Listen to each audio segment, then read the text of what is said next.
Superman! The build-up to this new Superman movie has been a little bit of a roller coaster. The first trailer comes out, looks great, super fun, very colorful, but then you see the trailer again, and you start thinking, well, some of these shots don't look great. Then the reviews come out, generally very positive. James Gunn's universe starts with a bang, best Superman movie since the first, but then I open youtube.com and I see Jeremy Jahns, the modern-day Aristotle himself, pulling this face in the thumbnail. He's not having it. What's going on here? The only solution was to actually see the movie and form my own opinions, which I have now done, and which I will now discuss in this video. So, without further ado, let's talk about James Gunn's Superman. Also, I'm going to give a no-spoiler review to start, and then after I give my score, I'll get into spoilers, so don't worry if you haven't seen it. Now, going into this movie, my general expectation was this is A, going to be very James Gunn, and B, it's going to become the new BVS, the new Star Wars Episode 8, the movie that for years after its release people will talk about, will argue about, and now after having seen it, A is very true, and B, I'm not as sure about. Because yes, because of A, the James Gunn-ness of it all, this will work for some people and not work for others, but I think it's generally good enough, entertaining enough,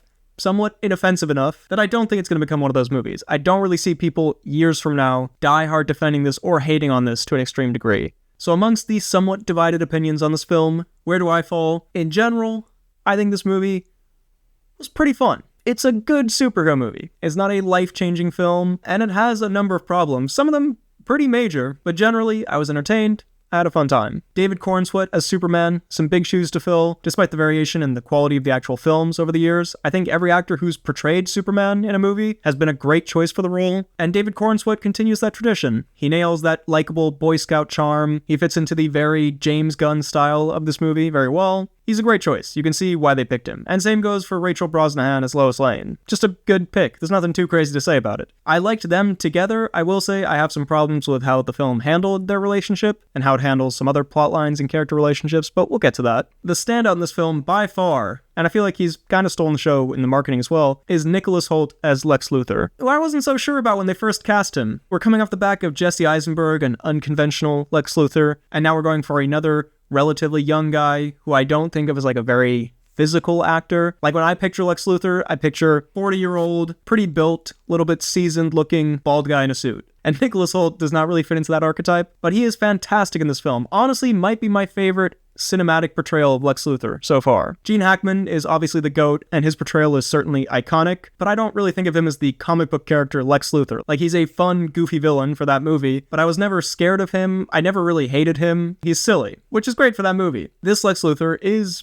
terrible. He's a total, complete scumbag with an interesting angle to that. Like, Nicholas Hoult brings this smugness to the role, this sense of entitlement that I think works so well here, because he is irredeemably evil. Like, some of the stuff he does in this, we're not going to have a Lex Luthor spin-off movie where it's like, actually, he was a misunderstood person the whole time. It's like, no, he's terrible. He's a terrible person. But he also captures that capable, terrible person well. You know how there's some people who you hate, but you have to admit they're really smart or they're really good at a certain thing, and they clearly know it, which in a weird way makes you hate them more? Like, he is very smart in this movie, and he plays knowing that he's smart so well. When he goes into the Fortress of Solitude, the look on his face and his demeanor, just like, yeah, you know, I knew this was gonna happen. This is how I do it. He just captures it so well. He's such an asshole. And he has this anger inside of him and his reasoning for hating Superman and sort of doing what he does. Again, not that it's like an end of movie explanation where you think, oh, and that's why he did it. That's very understandable. He's still an asshole, but it's interesting. It plays into his arrogance and his insecurity, and it was great.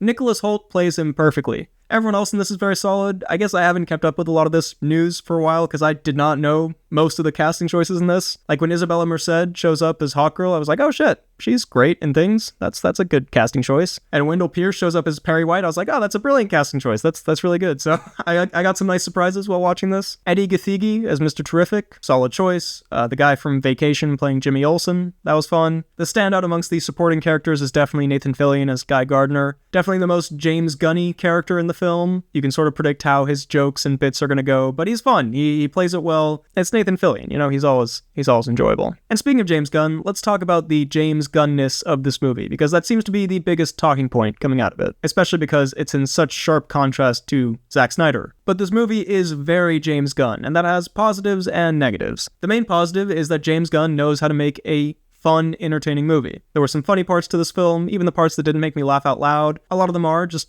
charming, and he has, I think, a generally pretty good understanding of the combination of earnestness and humor that goes into making, a fun comic book film. His movies have been accused of having too much humor in them and undercutting moments with jokes, but in general, I feel like he brings the hope and fun that you want from a Superman movie to this without making it like a complete farce, like without totally compromising any kind of storytelling moment. It's basically Guardians of the Galaxy in tone, which I personally like. I like Guardians of the Galaxy, and I think that's a fine tone to take for a Superman movie. And again, I don't think the humor is too distracting. Most of it worked for me. It doesn't lean too heavy on the "your name's Mr. Terrific" type bits. There's one gag where a garage door opens very slowly, and that's sort of like a bit I feel like we've seen like in every Marvel movie. And there's one sort of gag involving Jimmy Olsen that I feel like the movie thought was very funny, and I didn't think was like that funny. But in general, the humor worked for me. It has the humor and tone of like a prime MCU movie, like a 2014, 2015 type MCU movie. And I enjoyed those at the time, and I enjoyed this when I watched it. And also, on things going too far, I didn't feel like the James Gunnisms were too bad here. I was a little worried about that, because watching Creature Commandos, I was honestly kind of getting sick of James Gunn's stuff, which is weird, because I love Guardians, I love the Suicide Squad, but I was like, okay, at a certain point, your shtick is getting a little old of like weird comic book characters, but really they have a heart of gold inside. You wouldn't expect this non-human looking thing to be really sweet, but actually it is really sweet. Like, you've done that many times. And there's a moment in this movie where one of the robots is dying. It's in the trailer. And I was thinking, God, are we doing this again? But it's a very brief moment, so it's not that deep. One thing that I'm going to have a little bit of a controversial take on is Krypto, the super dog, who this movie leans very heavily on. It may as well be the Krypto movie. And look, I'm not a monster. I thought Krypto was very cute. I am clearly the target audience for this bit because I have a dog that is also a bit unruly, and that's the whole point of the joke. Much like How to Train Your Dragon, Toothless is meant to be like a dog, and it's fun for the audience because most people have dogs or pets and they can relate, and it's great. But I feel like they go to that well a little much in this movie. I feel like you could have cut one or two of Krypto as a dog isn't that funny bits. Like, it's funny, it's cute, but it's not that hilarious. Like, it feels a little bit like pandering, like, and here's the cute funny dog thing again. And I think if you'd cut one or two of those scenes, by the end when Krypto's doing more fun stuff again, I wouldn't have been a little bit sour on it as I am now. Krypto is also CGI, which I thought was generally pretty good. Sometimes I feel like it's a little noticeable. I've seen people say this is the best CGI dog ever, and it's probably better than the one that Harrison Ford went down a fucking river with or whatever. But like, I don't think it's flawless or anything. But now that we're talking about action CGI in general, pretty solid here. I feel like when you're watching a movie in the cinema and it's all flowing together, like you're just experiencing it as the film, when the CGI isn't great, it doesn't stand out as much as when it's a little snippet in a trailer that then you see over and over again, and then you see a screenshot of, and you're like, oh yeah, that actually does look bad. Like this moment from the trailer that does look kind of ass. When it's happening in the film, you barely notice it, because it's, you're in the momentum of the movie. And there was some fun action. I feel like we've only just touched on the stuff you can do with Superman in the modern day. We did get some stuff with the Cavill version, but here it's cool to see him use his powers. It's cool to see him be in different environments. It's cool to see him taking on different types of enemies. I like the kaiju big monster fight the most. That was great. That was very fun. And they do emphasize him saving people. That's a big part of the film and the character. Sometimes they lay it on a little thick, like he does save a squirrel at one point, and I'm like, okay, are you saving every squirrel that's getting hit? Because I feel like that thing has probably hit a lot more than a squirrel at this point that you missed. But, that's sort of the point of the movie. It's meant to be a classic Superman who cares almost to a cartoonish degree about every living being. I think with all of this said, though, I will get into the negatives now, specifically the one main negative, which is this movie is two movies in one. Or like a 3-hour movie cut down to a 2-hour movie, which I feel like is a rare complaint. Normally this didn't have to be a 2-parter. Why'd they stretch this out? You could have condensed this. This movie has too much shit going on in it, for sure. It feels like James Gunn wanted to do everything in this. And look, there's aspects of this that I appreciate. I'm glad we didn't do the origin again, really. But the main problem with it is that it dilutes what is there. And specifically, it dilutes emotional beats and character relationships that we should care about more than we do, because they are not given enough time to properly develop. It feels like the movie wants to hit different locations and a lot of different characters all in this movie, and that condenses and squishes stuff that needs a bit of time to breathe so that we care about it. Namely, Lois and Clark's relationship and Clark's relationship with his parents. To explain this further, I would want to get into specific scenes and where they happen in the film, so I'll save that for spoilers. But for the non-spoiler bit, just know that there's too much going on here, and it stifles the ability for the film to properly develop various aspects of it that I think would have made it more resonant and less kind of a loud CGI action movie, especially towards the end. Like, there's a certain point in this movie where it did become a bit less interesting to me, and it kind of just became the superhero laser punch 'em up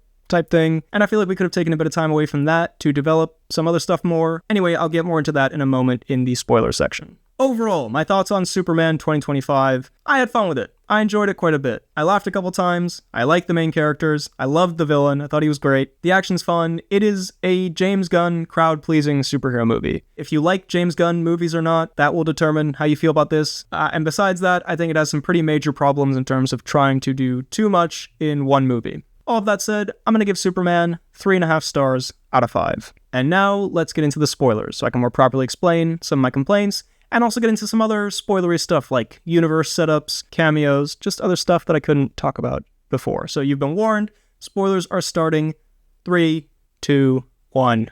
Okay. So first of all, let me go a little more in depth on my complaint about there being too much in this. I think the best example is that Bizarro is in this movie, not in name, I guess, but in concept, and I straight up forgot about that until I was writing my notes for this. And that moment just embodies the movie having too much going on, because the moment is, and then there's a clone of Superman. And like, this could be the plot of a whole fucking Superman movie, and instead it's like kind of a side note moment in a final battle. I don't know, it's not that like I'm mad they didn't do the character of Bizarro justice. It's just an example of the movie didn't need another thing. You know, the movie has Lex, it has the political conflict, it has the pocket dimension, it has Metamorpho, it has the Justice Gang, it has his relationship with Lois, it has the Bizarro thing, it has Krypto. It's a lot of stuff in here that, again, I feel like you could make a whole other movie out of this and spend more time developing this stuff. You could have just done Lex and the political conflict that he's creating. That could have been this movie, and you could have had Lex, bringing monsters in to fight Superman to distract him and to turn the public against him. And then you could have done a whole other movie with Bizarro, with this pocket dimension, Metamorpho, more Justice Gang stuff. It's a lot, and it takes away from what these things could have been individually. I feel like we could have done with more Lex Luthor. I feel like you could have let Nicholas Hoult do more with this,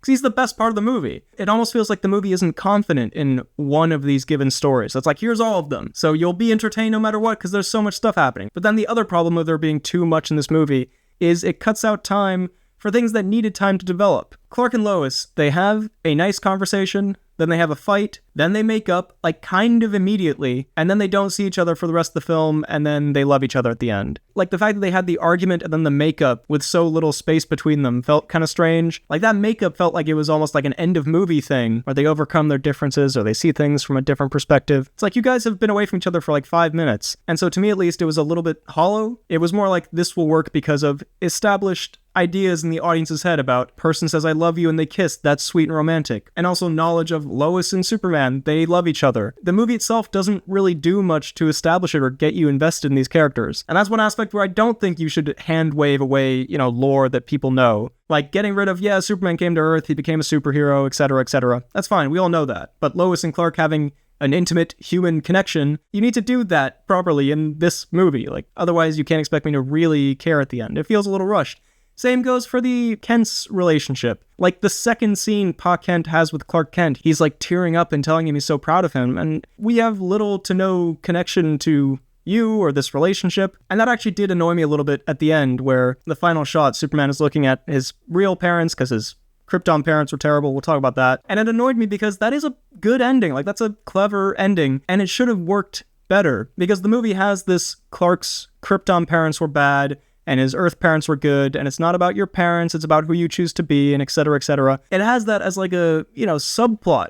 One of like 8 different subplots. And this final shot of the movie makes it feel like, and this was the movie's thesis all along. This was what it was all about. And it's like that storyline had sort of been fluctuating in and out of the movie, and I did not feel like it was the main narrative thread throughout. And so to me, it didn't feel like that, perfect, cathartic, natural end to the movie. You had to spend a little bit more time on that, and you couldn't because there was so much else going on in this movie. And there are other aspects of it where you feel the squishedness. In the first 20 to 30 minutes, a lot of the dialogue is very exposition heavy. On top of that, there are characters in this who feel like they've had stuff cut out or are sort of just in it randomly and they feel like they should be more important. The mustache guy on Lex Luthor's team, he feels like he should be more of a character in this, the way he's treated in the film, but he's not. He's just sort of there. Like, why is he talking to Lex this way when no one else will? Why is he allowed to act like this? Why is he of significance? And same goes for the rest of the Daily Planet crew, like Perry White and the other reporters. They feel like they have more to them. Man, I read some crazy shit on Wikipedia about Wendell Pierce's Perry White. Let me pull this up. Pierce said that White is always grumpy because Luthor had an affair with Perry's wife, and that Perry's second child may actually be Luthor's. Pierce and Perry's driving force throughout the film is wanting to get to Luthor in light of this. Bro, what? What the fuck? Where was that in the movie? I'm not saying you had to have that in the movie, by the way, but I feel like that lends to my theory that there is more to these characters that just had to be cut for time. Like also the other reporters, like that female reporter who's in this. She feels like in another version of this film, she's a pretty significant comic relief side character. And so they still have some bits with her, but like only one. It adds to this condensed, overstuffed feeling the film has. I will say, as I touched on in the non-spoiler segment, at a certain point the film is like a bit less interesting, and I think it's the Void stuff and onwards. Like there's interesting stuff in there throughout, but the Void bit I wasn't crazy about. It looks not great. It's the worst looking part of the film. It kind of had Kingsman 2 energy. You know that part in Kingsman 2 where they're stacking all the people in cages and it just looks like wrong? And the final battle, this is just a point about superhero movies in general that I realized while watching this, but I'm kind of sick of superhero movies evacuating cities just so they can be destroyed, or fighting in a place where there are no people. And I'm not saying this because I want to see people get fucking mowed down by superheroes. It's that it makes it so much more interesting if the superheroes are fighting in a real feeling place. Because as soon as you get all the people out and or you do it in some non-earthly place, you sort of have permission just to do this big fucking CGI, boring, weightless fighting stuff. Which is why they do it, because it's easier, like I get that. But I just think back to the first Avengers movie, you know, the original Spider-Man, even earlier in this film when they're fighting the kaiju monster. You have to think about the people and the buildings. That adds a bit of thought and a bit of tension. Because when they do this, and they do this, I feel like in all of them now, it's just very unengaging to me. It's just the CGI punching. There's nothing to ground it, really. This has a little bit of something with, you know, Lex controlling Bizarro, giving him the commands. I thought that was another cool aspect of Lex's character, that he knows all of Superman's moves and he basically plays the henchman like video games. That's fun. But I just want to say, in general, that's a thing I'm sick of in superhero movies. It removes so many things that make action interesting, i.e. tension and weight. Now, we can just get into some other notes that I made here that are spoiler-related. In terms of the Justice Gang, I will say, as someone who grew up with the Justice League animated show, there was something a little fun about seeing these characters in live action. I'll give you that. In terms of other setups and tie-ins, you had Peacemaker in there. You know, that was kind of funny. It was weird seeing Peacemaker in a Superman movie. But I feel like also, even if you haven't seen the show or don't know the character, it's still kind of a funny gag just because his costume is so ridiculous. Just a person wearing this is on a talk show talking shit about Superman. Rick Flag Sr. is in it from the Creature Commando show. I don't hate the way that they're building this universe. Yeah, having characters cross over from live action, from animation. Yeah, it's cool. I'm not like freaking out because, oh my god, it's Rick Flag Sr. Holy shit. But it's cool. Like, I'm interested in seeing where this universe goes, I guess. This movie definitely felt like a launching pad for a universe. But in terms of the universe itself, I would like to see it. I think it'd be cool. If we can get a proper DC universe in film for the first time, that would be insane. Because the DCEU, even if you loved the Snyder movies, even if you loved all the movies, you cannot deny that it was fucking haphazard all over the place. And I would not count it as like a cool interconnected universe. But if we can get that, because there's so much cool stuff you can do with the DC world, like again, just look at Justice League Unlimited. If we can get that properly with movies and shows, I know we're kind of sick of the MCU cinematic universe-ness, but that could be cool. I'm interested to see where it goes. So in that way, even though it had too much stuff, it did succeed in getting me somewhat intrigued. Bradley Cooper cameo I've written down here. That was kind of funny. And also, this is, I guess, maybe going to be a contentious point about this film. This movie changes the Superman lore, where Jor-El and Mama El, whatever her name is, are not good. In fact, they want him to take over Earth, Omni-Man, Homelander style. Also, they want him to have a harem of women, which was kind of crazy that that's like a thing they confirmed they wanted. I'm not like a big comic person or one of those people who really gets that into like fictional universes, so I don't really care that they changed this. I'm not like offended by it. I think it's interesting that they did it, and it plays into that theme that I think could have been developed a little more. You are not who your parents are or want you to be, you are who you are. By the way, James Gunn, you did kind of do that already in Guardians 2, but whatever, it's fine. But yeah, I thought that was an interesting choice. I was so sure they were going to retcon that at the end of the film and be like, by the way, actually, it was fake, surprise. And I feel like they're still going to do that because that just seems unlike a superhero movie to make such a dramatic change to an important aspect of a superhero's lore. And also they cast Bradley Cooper, so I assume they're going to go back to that well at some point. I doubt you just cast Bradley Cooper for no reason to have like a 1-minute cameo, but that was an interesting choice. I respect the boldness to like do something new in a superhero film. I feel like we haven't seen that since the Mandarin debacle of 2013, which is hilarious to think about how people were like really mad about that. I feel like that was the most controversial thing in film culture in 2013 before everyone was fucking yelling about Star Wars and shit. But anyway, the last thing I want to say here, and I hate to end on a negative note, but this did just make me laugh. And I do just have written here in my notes, bro, Shaun Gun is not Maxwell Lord. I know the James Gunn nepotism conversation has been a thing before, and I've always thought it was kind of silly, like it's because his brother is in all of his stuff and his wife was in Peacemaker, but they fit those roles. Like, if his wife was, not a good actress, or if she wasn't the right fit for that part, it would stand out, but she is great in that show. And Shaun Gunn in his previous stuff has been, has fit the role pretty well. I have complained that I think he got too much play as the movies went on, especially in the third one. I'm like, all right, the Shaun Gunn Kraglin character is like, it's not that funny. And then at the end, I don't know if this had been like announced beforehand, but I did not see any casting. They sort of tease Maxwell Lord throughout, then at the end they're like, and we go to Maxwell Lord for his comment, and it's fucking Shaun Gunn. I'm sorry, man, I know you love your brother, that's great. He's not a good pick for Maxwell Lord, and I'm starting to slowly be like slightly convinced about this James Gunn hiring his family thing. Because also Krypto was modeled on his dog, and I think there's too much Krypto stuff in this, and maybe one of those Krypto scenes would have been cut if it wasn't his dog who is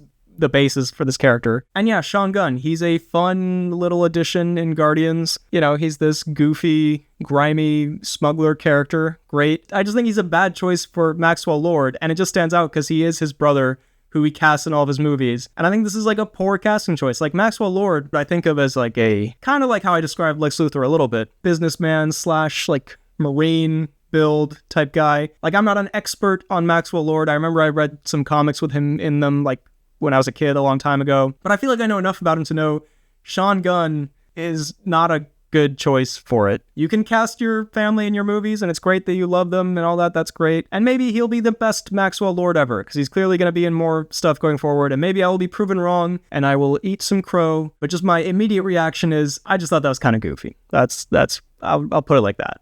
So those are my thoughts on Superman. Overall, I did enjoy it. In the spoilers, I got more into the negatives, so I feel like the back half of this review has felt very negative. But in general, I had fun. It was entertaining. James Gunn, he knows how to make an entertaining, fun movie. Not without its problems. Generally pretty enjoyable. 3.5 stars out of 5. And, like I said, I am excited to see where this universe goes. But what did you think of Superman 2025? Do you agree or disagree with my review? Are you the world's biggest Shaun Gunn fan? And are you now more or less excited for this DC universe going forward? Let me know all of your thoughts down below in the comments. While you're at it, be sure to like this video, check out my Instagram at BHL_Hudson, my letterboxd at RealBHLHudson, and subscribe for more videos like the one you just watched. Thank you for watching. I'll see you next time.